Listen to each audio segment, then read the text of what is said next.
অৱশ্যে উজনি অসমৰ বিশেষকৈ এটা উদ্যোগ, যিটো উদ্যোগে অসমৰ গ্ৰাম্য অৰ্থনীতি ত্বৰান্বিত কৰাত এটা অন্যতম ভূমিকা লয়, সেইটো হৈছে ক্ষুদ্ৰ চাহ উদ্যোগ। আৰু যিটো ক্ষুদ্ৰ চাহ উদ্যোগ লৈ আচলতে বিশেষকৈ সমগ্ৰ অসমৰ কথা নকলেও উজনি অসমৰ কিন্তু লক্ষাধিক আজি তাৰিখত শিক্ষিত নিবনুৱা আজি তাৰিখত সংস্থাপিত হৈছে।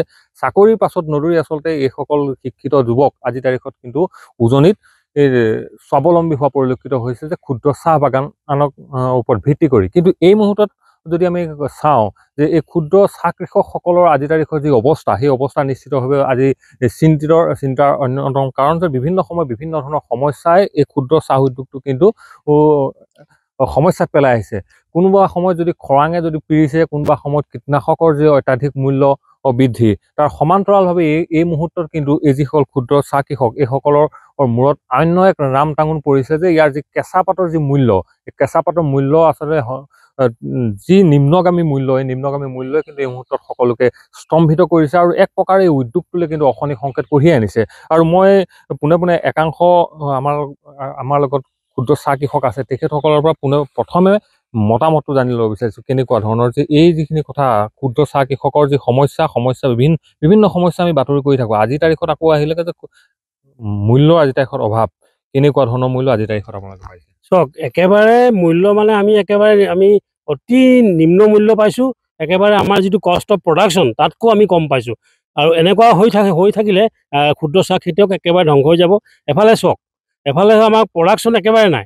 যোৱা বছৰ তুলনাত এইবাৰ 50% প্ৰডাকশ্যন কমি গৈছে। তাৰ কাৰণ হৈছে আমাৰ বৰষুণৰ পৰিমাণ একেবাৰে কমি গৈছে। 30%তকৈ কম, মানে বেছিকৈ আমাৰ বৰষুণ কমি আহিছে। সেই ফলত আমি প্ৰডাকশ্যনো পোৱা নাই। তাৰ ওপৰত কি হৈছে, ভোটৰ ওপৰত দানা পৰা নিচিনা এইবাৰ আমাৰ মূল্য নাই। এতিয়া আমি চাওক, এই সময়ত আমি 19 টকা পাব লাগে নেকি বাৰু? চাওক, 19 টকা পালে এজন খেতিয়ক কেনেকৈ চলিব? তাৰ লগত কিমান সামঞ্জস্য থকা কিমান বস্তু দৰকাৰ হয়। আজি হাজিৰা কিমান বাঢ়ি গৈছে, এতিয়া আহি আছে অলপ বোনাছ, কিমান এটা সমস্যা। 1 লাখৰ ওপৰত ক্ষুদ্ৰ চাহ খেতিয়ক অসমত আছে। সিহঁতৰ অৱস্থা কি হ'ব? এই ক্ষেত্ৰত চৰকাৰ কোনো পদক্ষেপ হাতত লোৱা নাই। যিখন আচলতে টি বোৰ্ডৰ কথাটো এই মুহূৰ্তত আহে, এই সমস্যাবোৰ আহিলে আচলতে টি বোৰ্ডৰ নামটো পোহৰলৈ আহে।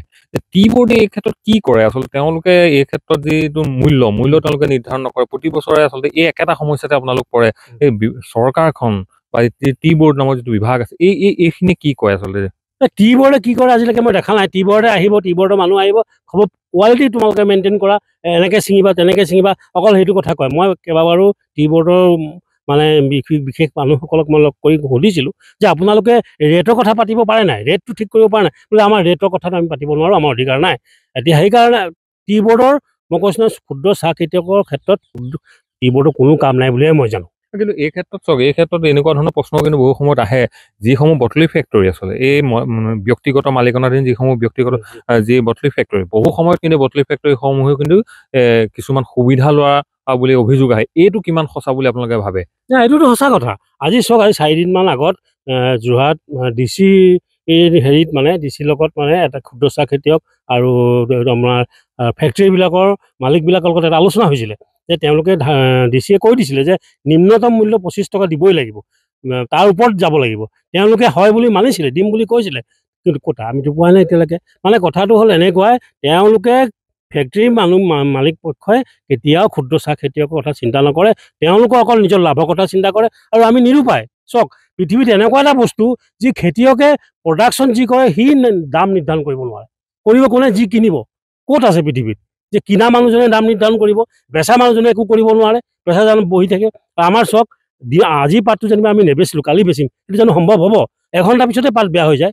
সেই আমাৰ মানে সদায় মানে আমাৰ দুৰ্বলতা কিছুমান লৈ এই ফেক্টৰীবিলাকে সদায় সুবিধা আগৰ পৰা লৈ আহিছে, এতিয়াও লৈ আহিছে, আৰু ভৱিষ্যতেও লৈ থাকিব। নিশ্চিতভাৱে আপোনাৰ পৰা জানিম কেনেকুৱা ধৰণৰ আজি তাৰিখত আপুনি পাত কি ৰেটত দিছে? 19 টকা। 19 টকা। কেনেকুৱা ধৰণৰ, কিমান লাভ পাইছে 19 টকা দাম? 1 কেজি পাত আপোনাৰ প্ৰডাকশ্যন কৰোঁতে কমচে কম 22 টকাৰ পৰা 23 টকা পৰে।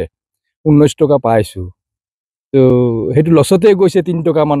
3 টকা মূলৰ পৰা গৈছে। কি হ'ব কেনেধৰণে চলিব? কেনেকৈ চলিব? এনেকৈতো কি হিচাপে চলিব সেইটো ক'বই পৰা নাই।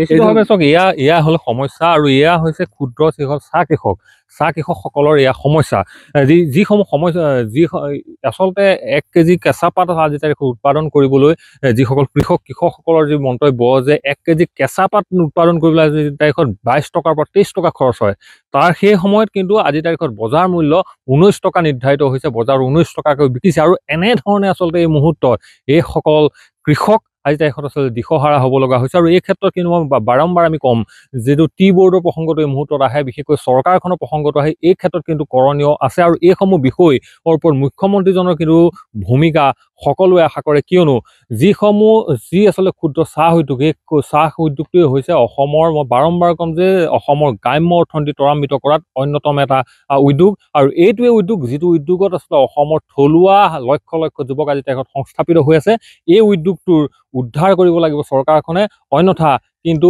এই লক্ষাধিক উঠি অহা প্ৰজন্মৰ কিন্তু জীৱন যে বিপদাপন্ন হ'ব সেই কথা কিন্তু এই মুহূৰ্তত নিশ্চিতভাৱে প্ৰতিপন্ন হৈছে